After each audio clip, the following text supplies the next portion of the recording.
Hello and welcome to Chapter 8, Sex, Gender and Sexuality. In the past chapter, we look at different issues regarding race, how people are different, how we view each other, and how it affects our treatment of one another.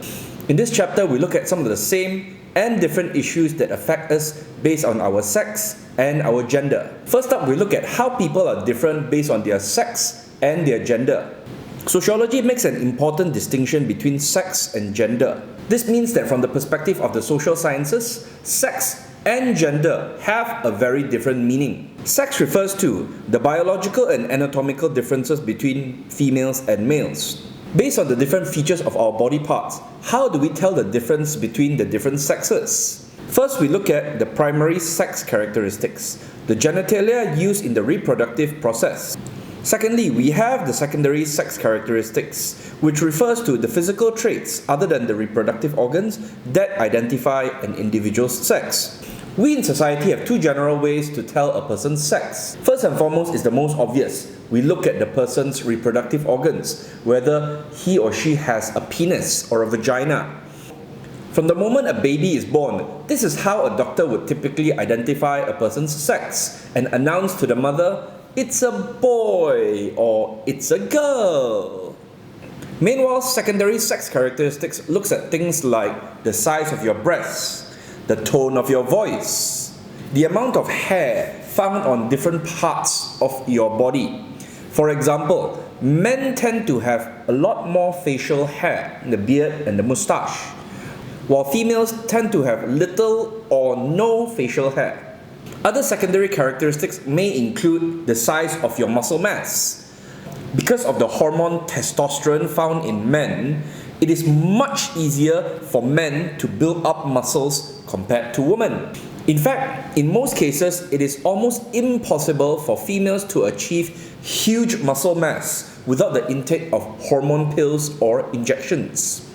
The primary sex characteristics is the most obvious way to tell a person's sex. Meanwhile, you could tell a person's sex based on their secondary sex characteristics, but it is not always accurate. Like for example, some males may have a higher pitched voice.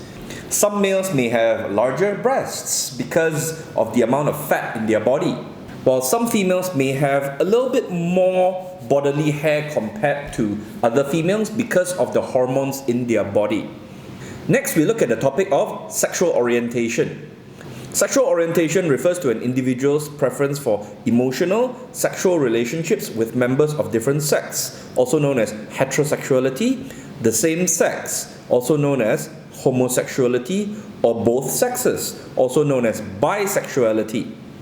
Although most members of society identify themselves as heterosexual, meaning they are sexually attracted to the opposite sex, we are beginning to see more and more people coming out as homosexuals or bisexual, thanks to society becoming a little bit more and more open-minded.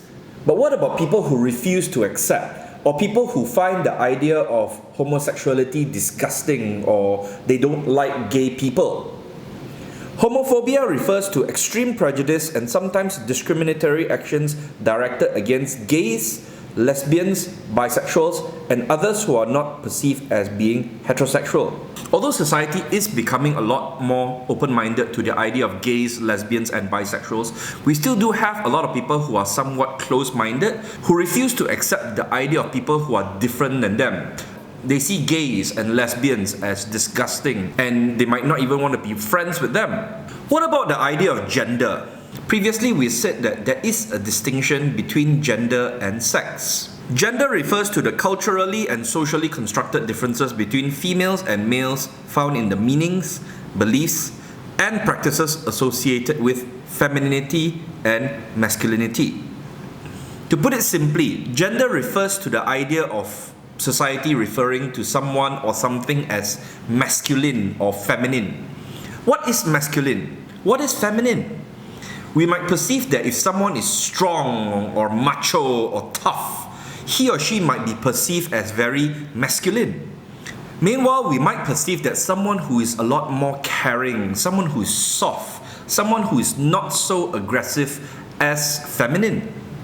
Gender roles refers to the attitudes, behaviors, and activities that are socially defined as appropriate for each sex and are learned through the socialization process. When we are young, we are taught by our family members, our teachers, and even the media what it means to be a man or what it means to be a woman. How should a man behave to be seen as manly? Or how should a girl behave in order to be seen as girly or feminine?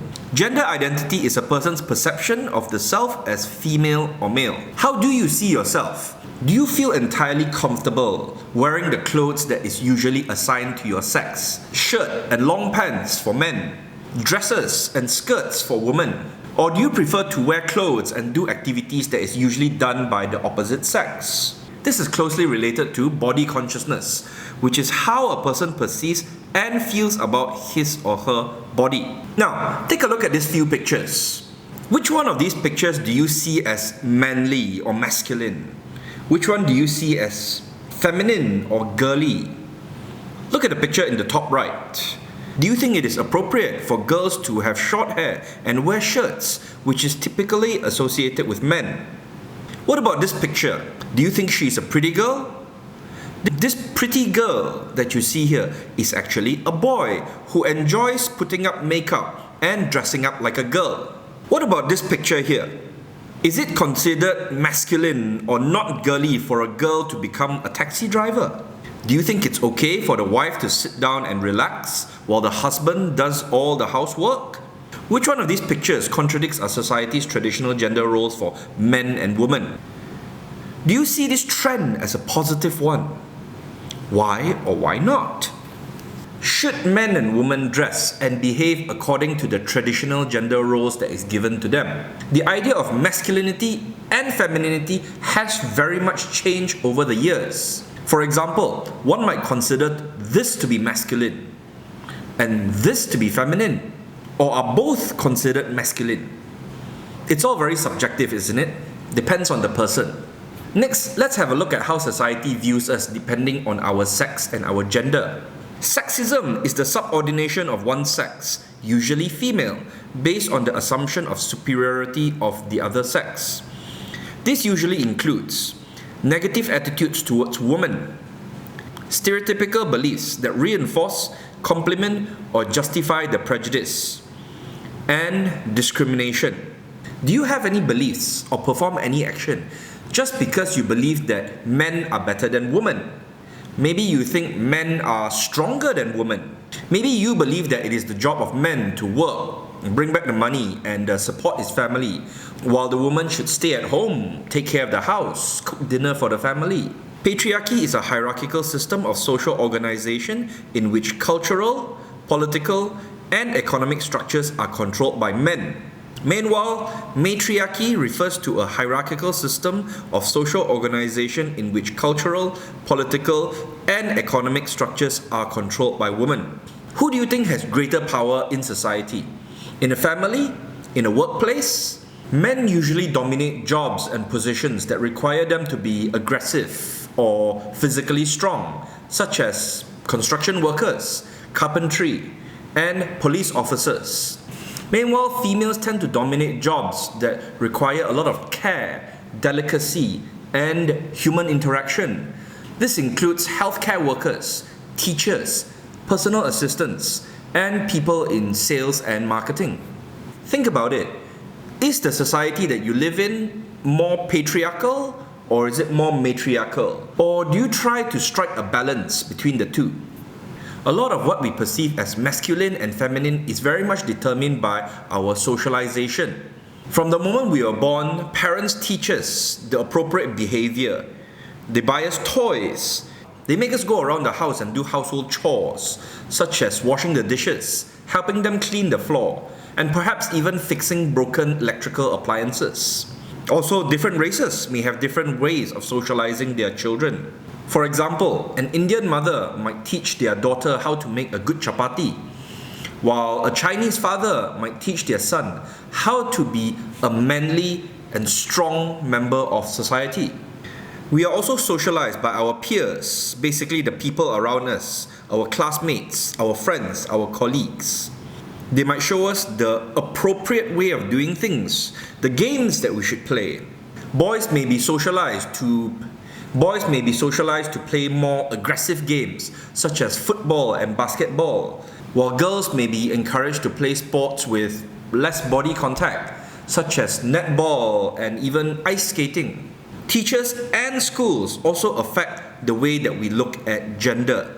This depends on how we interact with each other. Certain teachers might prefer male students and teach them how to be strong and masculine, while other teachers might prefer female students because they tend to do better in exams. Also, in today's world, mass media plays a huge role in gender socialization. We learn a lot about gender based on what we see on television and movies, advertisements. These different forms of mass media teaches us what we should wear, what is considered to be fashionable and cool. And then when we move into adulthood, we also experience different kinds of socialization based on our experience in the workforce and perhaps what happens to us when we are aging. For example, women may be expected to eventually get married and spend a lot more time focusing on their family rather than their career, whereas men may be encouraged to focus a lot more on their work to be able to support their family financially. That's it for part 1. Let's take a short break. I'll see you shortly.